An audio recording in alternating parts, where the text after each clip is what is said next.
Emigrazione, presentati i risultati di Pordenone sinalmondo.com, il servizio Antonio Liberti, il nostro vice direttore. Ed è stato presentato quest'oggi in provincia l'attività svolta nel corso di un anno da parte delle fasce attraverso il progetto www.pordenonesi-nel-mondo.com.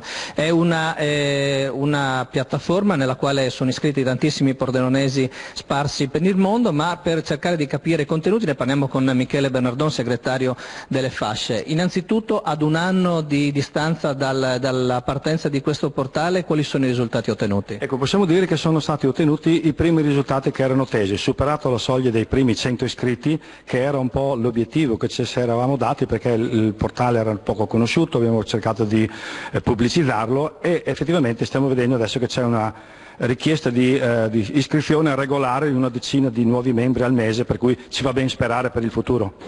Anche la Camera di Commercio di Pordenone è attiva in questo progetto dedicato al portale dei pordenonesi nel mondo. Quale può essere il vantaggio per l'imprenditoria locale nell'avere appunto nel resto del mondo degli ambasciatori del nostro territorio?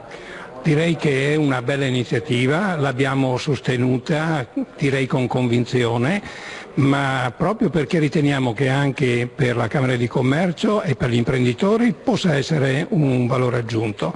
Sappiamo quanto necessaria è l'internazionalizzazione delle nostre imprese e ci siamo convinti sempre di più di quanto è importante anche che ci possano essere degli nostri ambasciatori consolidati in altre nazioni.